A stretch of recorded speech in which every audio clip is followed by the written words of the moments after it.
You're not lazy. You're not lost. You're just exhausted from overthinking, from trying to figure everything out and still feeling stuck. The harder you push to find clarity, the heavier the weight becomes. Each morning, you wake up with the same feelings: confusion, frustration, and a lack of direction. You have the will to change, but what you're missing is the right way to think. This video isn't here to offer empty cliches or shallow motivation. It's here to teach you how to think powerfully and effectively using the timeless principles of Stoicism. This ancient philosophy helped ordinary people endure extraordinary hardships, and can do the same for you. It won't promise you an easy life, but it will give you something far more valuable: control, starting with the one thing you truly own: yourself. If you've been searching for a way out, not out there, but within, this might just be the turning point. What you're about to learn won't just shift your mindset. It could transform your life from the inside out. See beyond the present. You've been misled, not by enemies or bad luck, but by the culture you live in. You've been told to live for the moment, seize the day, and do what makes you happy right now. It sounds wise, even poetic, but taken blindly, this mindset is a trap. It breeds impatience, short-term thinking, and a restless heart. The Stoics never told us to ignore the present, but they also never meant for us to be slaves to it. They believed in living fully in the present while serving the future. Think of a tree. It doesn't rise toward the sky unless it first buries its roots deep into dark, silent ground.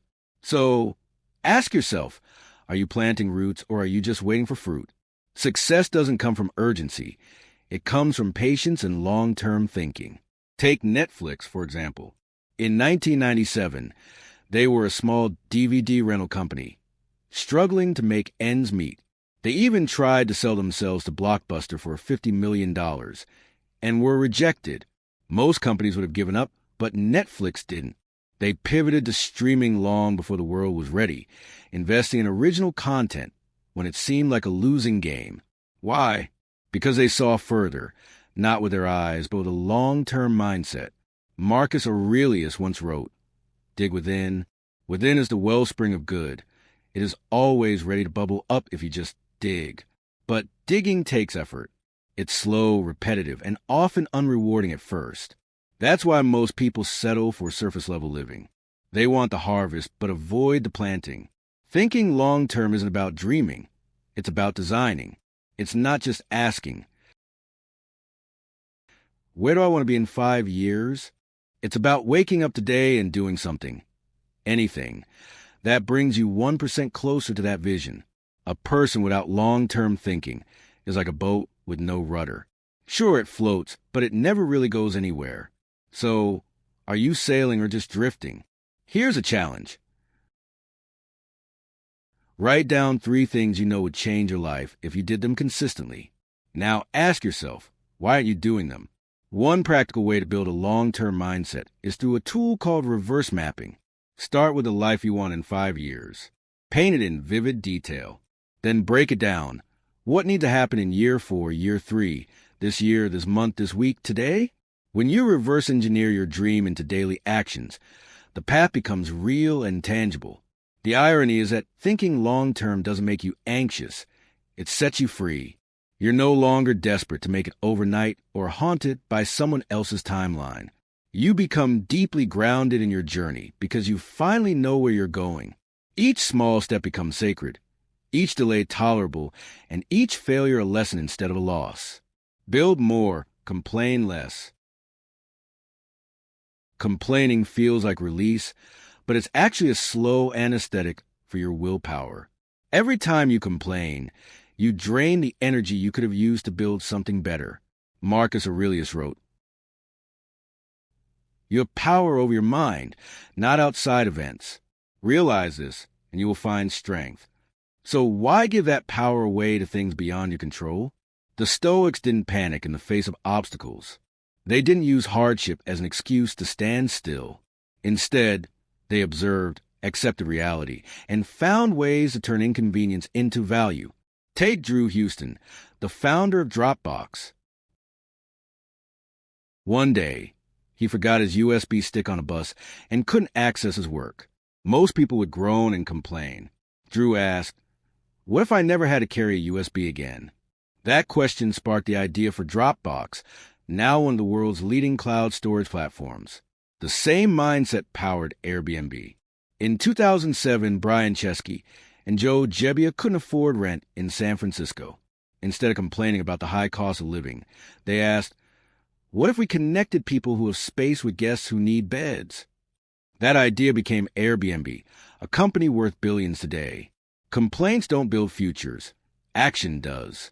And action begins the moment you stop blaming others. The next time you're stuck in traffic, instead of cursing the cars ahead, ask yourself, how can I turn this into something useful? Listen to a podcast, learn something new, or brainstorm ideas. Complaining is a habit disguised as self-expression, but it doesn't lighten your load. It weakens your drive. The world doesn't reward the best complainers. It rewards those who stare down problems and ask, what can I do about it?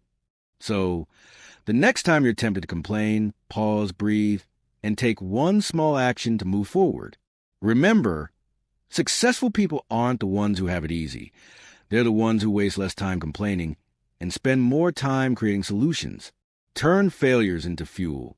Failure isn't the end, it's the beginning. It's not a full stop. It's a restart button, this time with more data.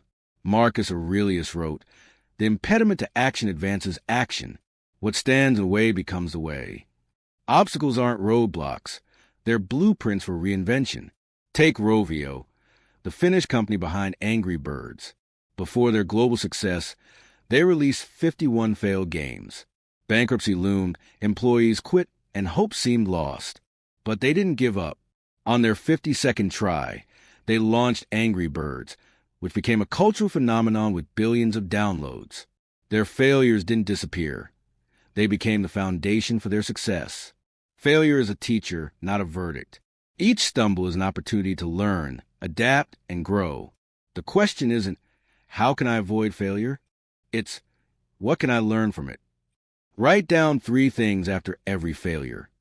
What you misjudged, how you reacted emotionally, and what you can do differently next time. Turn failure into data, and data into progress. These lessons from Stoicism aren't just ideas. They're tools to help you live a better, more intentional life. If this video resonated with you, subscribe to Shadow of Stoicism for more insights, and leave a comment below with your thoughts. Remember, life doesn't change by chance. It changes by choice. Start today. Stay strong, stay focused, and stay stoic.